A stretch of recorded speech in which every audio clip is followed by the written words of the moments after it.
Good morning, everyone.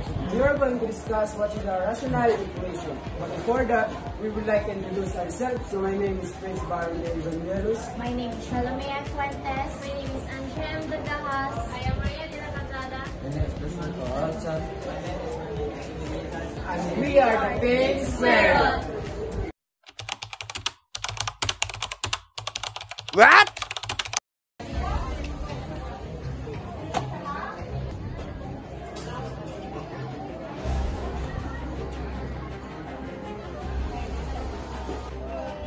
Ano nangyayari sa iyo? Ito kasi, nahihirapan ako kung paano ba itong rational equation. Pwede ba ako siya? Ano ba yan? Wala din ako alam yan. Pwede naman tayo magpatuloy sa inyo. Sige, try natin.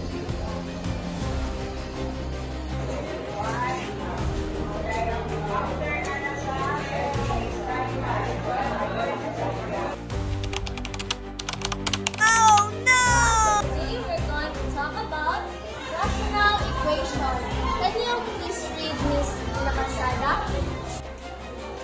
Rational equation.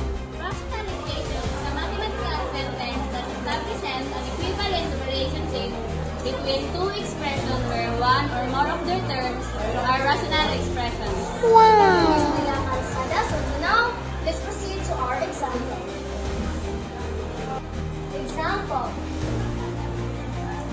2 over x minus 1 is equal to 3 over x plus 1.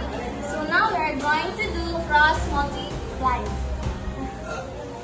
So 2x plus 1 is equal to 3x minus 1. So now let's proceed to the second step. Second step is we are going to do distributive property. So 2x plus 2 is equal to 3x minus 3.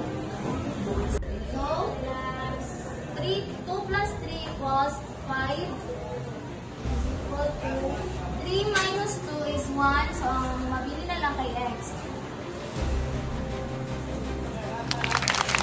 Any questions, clarification, none, class dismissed. Ria, alam mo na ba kung paano mag-solve ng rational equation? Oo, ang dali lang pala. Sige, tara, kami na tayo.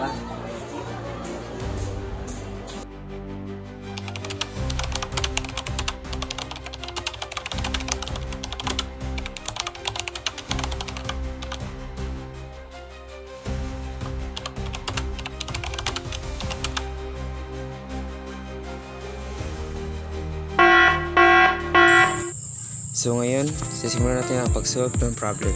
You have negative 2 plus 5. And then we are going to write the x because para sila denominator, then equals 6. Then negative 2 plus 5 equals, yes, is positive 3 over x equals positive 6. And now, we are going to cross multiply this. So, hanap din na or maglalagay tayo ng 1 sa 6. Meron na siyang denominator. So, pwede na tayo makastart ng cross multiply. So, if going to cross multiply this, makakuha tayo ng answer sa 6 og x o sa 3 og 1. Meron na tayong 3.1 or 3 times 1. No? So, ato isulat ang 3 times 1. So, yes, 3 times 1 and 6 times x. So, ang final answer nila ay kay 3 times 1 equals 3. And then 6 times x equals 6x. So, napa may x ang tapos 6. So, we are going to divide by 6. So 3 over 6 equals 1/2. Now, that's the final answer kung paano natin hanapin x. So, solving rational equation. Para sa BI, ibibigay ko na lang ang answer kasi na lack of time tayo. Ito yung final answer niya.